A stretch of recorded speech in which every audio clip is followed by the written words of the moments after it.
Welcome to Neelam Fairy Tale. Let's the magic begin.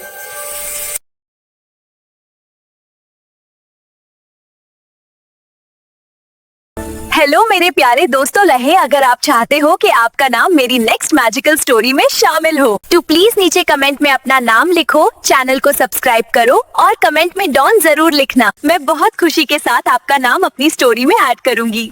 Thank you मेरी फेरी family. दुनिया के एक पुरअसरार कोने में फलक आबाद नाम की एक निहायत हसीन सल्तनत बसी थी।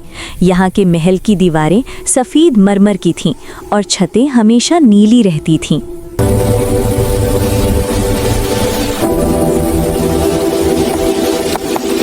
इस सल्तनत की रानी शहजादी फरीदा अपनी मिसाल आप थीं।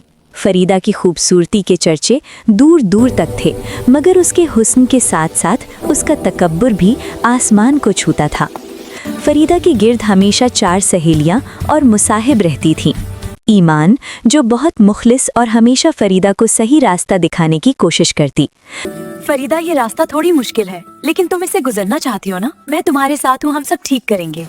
ज़हरा, जो हमेशा फरीदा की खुशामद करती ताकि इनामात हासिल कर सके।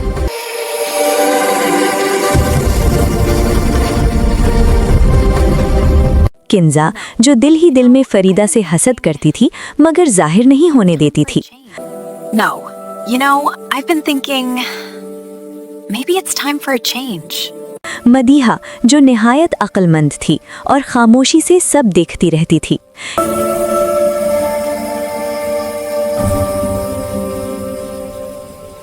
एक दिन फरीदा ने अपने महल की बालकनी से नीचे देखा जहां लोग आम जिंदगी गुजार रहे थे। उसने नाक चढ़ाकर कहा, ईमान, देखो ये लोग कितने सड़ा है। वही मट्टी के घर, वही पुराने कपड़े। मुझे इस दुनिया की हर चीज बोरिंग लगती है। सोना, चांदी, हीरे, ये सब पुराना हो गया है। ज़हरा ने फौरन कहा, शहज़ादी, आप तो आसमान की परी हैं, आपके लिए तो आसमान की चीजें होनी चाहिए। किंजा ने चिढ़कर कहा, तो फिर शहजादी शादी क्यों नहीं करती? शायद कोई आसमान से ही उतर आए। फरीदा ने किंजा की बात को चैलेंज समझ लिया। अगली सुबह दरबार में ऐलान करवा दिया गया कि जो भी शहजादी से शादी करना चाहता है उसे 3 नामुमकिन चीजें लानी होंगी। जो भी शहजादी से शादी करना चाहता है उसे 3 नामुमकिन चीजें लानी होंगी। सितारों से बुना हुआ लिबास,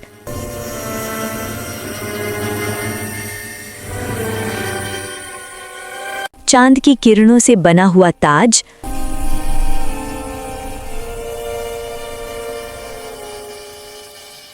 बादलों पर चलने वाली पालकी।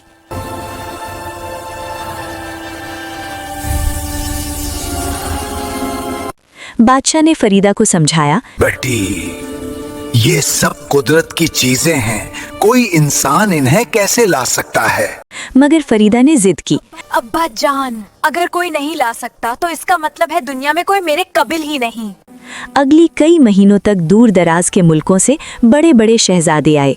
कोई हीरों का जोड़ा लाया और उसे सितारे कहने लगा, मगर फरीदा ने एक नज़र देखकर उसे रद्द कर दिया। ज़हरा उन शहजादों का मजाक उड़ाती, जबकि मदीहा फिक्रमंद रहती कि शहजादी लालच और तकब्बुर में अपनी जिंदगी बर्बाद कर रही है। एक दिन फरीदा ने फरीदा से कहा, फरीदा, असली खूबसूरती नियत में होती है, इन चमकती चीजों में नहीं। मगर फरीदा ने उसे खामोश करवा दिया। एक शाम जब सूरज ढल रहा था, महल के दरवाजे पर एक नौजवान नमूदार हुआ। उसका नाम इल्हाज था। इल्हाज के कपड़े बहुत सादा थे, जैसा कि कोई आम मुसाफिर या चित्रकार हो। उसके पास न सोना था न चांदी, बस एक पुराना झोला था। ज़हरा और किंजा उसे देखकर हंसने लगी। देखो, एक भिखारी शहजादी का हथ मांगने आया है। किंजा ने कहकहा लगाया।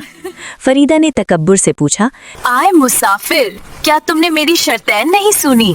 तुम्हारे पास तो पहनने को ढंग के कपड़े भी नहीं हैं।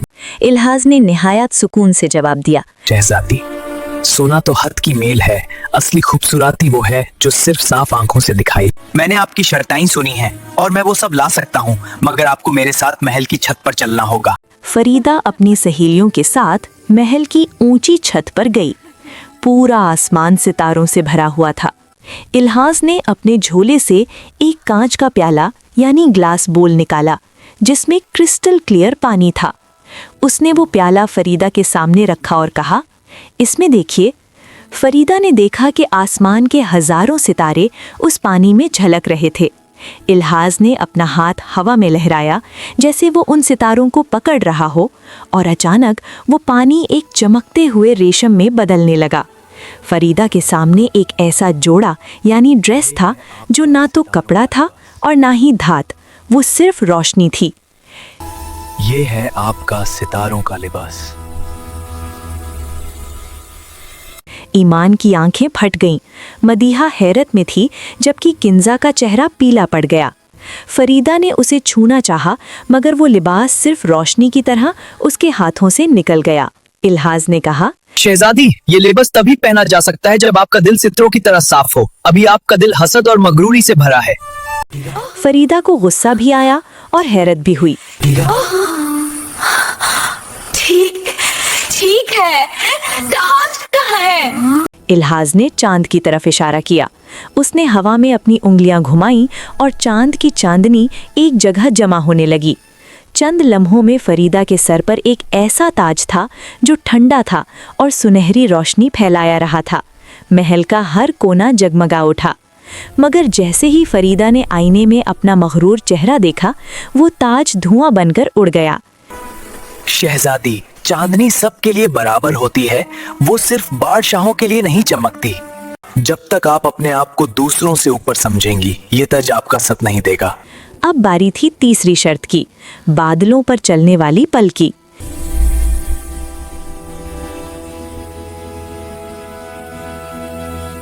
इल्हाज ने फरीदा का हाथ पकड़ा। फरीदा ने पहली बार किसी आम इंसान का हाथ पकड़ा था। उसे महसूस हुआ कि इल्हाज के हाथ बहुत गर्म और पुरसुकून थे।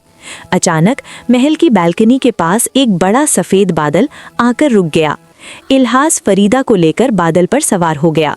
ईमान, ज़हरा, किंजा और मदीहा नीचे खड़ी हैरत से देखती रह गईं। इल्हाज फरीदा को आसमान की सैर करवाने लगा। वहां से नीचे देखकर फरीदा को पूरा मुल्क एक छोटा सा खिलौना लगा। उसने देखा कि महल के बाहर लोग मिलकर हंस रहे थे, माएँ अपने बच्चों को लोरी सुना रही थीं और परिंदे अपने घोंसलों में खुश थे। फरीदा को एहसास हुआ कि असली खुशी इस महल के अंदर या इन कीमती पत्थरों में नहीं थी, बल्कि उस सादगी में थी जो वो नीचे देख रही थी। उसके दिल से तकब्बुर की गिरह खुलने लगी। उसने इल्हाज की तरफ देखा और पूछा, तुम कौन हो? तुम ये सब कैसे कर लेते हो? इल्हाज ने मुस्कुराकर कहा, मैं वो हूँ जो खूबसूरती को उसकी असल रूह में देखता है। अब वापस महल पहुंचकर फरीदा बहुत बदल चुकी थी, मगर किंजा ने सोचा कि अगर फरीदा इस आम से लड़के से शादी कर लेगी तो वो मलिका नहीं बन पाएगी।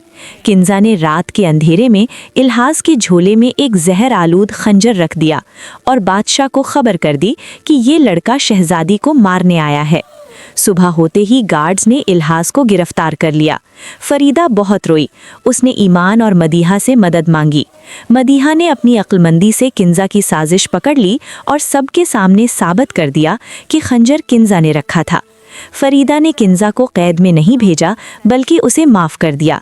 ये फरीदा की बदली हुई शख्सियत का पहला इम्तिहान था। फरीदा इल्हाज के पास गई और कहा, इल्हाज, मुझे वो सितारों का लिबास या चांद का तज नहीं चाहिए। मैंने जान लिया है कि असली सोना वो एहसास है जो तुमने मुझे दिलाया। अगर तुम काम इंसान भी हो तो मैं तुमसे शादी करने को तैयार हूँ। फरीदा की नीयत साफ होते ही पूरा महल अचानक एक अजीम रोशनी से भर गया। इल्हाज के सादा कपड़े सुनहरी शाही लिबास में बदल गए। उसके पास हजारों आसमानी मुहाफिज नमूदार हुए। सुल्तान फलकाबाद दंग रह गए। इल्हाज ने बताया, फरीदा, मैं दरअसल सितारों की सल्तनत का शहजादा हूँ। मैं जमीन पर आया था ये देखने के क्या उसके नीचे कोई दिल भी मौजूद है या सिर्फ पत्थर। आज तुमने अपनी मगरूरी को हराकर मेरा दिल जीत लिया है। फरीदा और इल्हाज की शादी फलकाबाद की तारीख की सबसे अजीम शादी थी। उस रात सच में आसमान से सितारे जमीन पर उतर आए थे।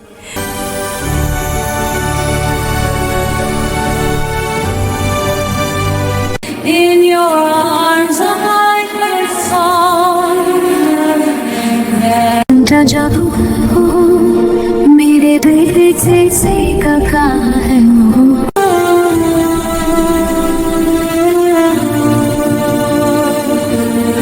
फरीदा ने ज़हरा को खुशामद छोड़ने और सच्चा बनने का मशवरा दिया। मदीहा को शाही मशीर और ईमान को शहजादी की सबसे करीबी दोस्त का दर्जा दिया गया। असली खूबसूरती और कीमत इंसान के लिबास या दौलत में नहीं होती, बल्कि उसकी नीयत और नर्म दिली में होती है। तकब्बुर इंसान को अंधा कर देता है, जबकि सच्ची मोहब्बत और सादगी आसमान के सितारों को भी ज़मीन पर ले आती है।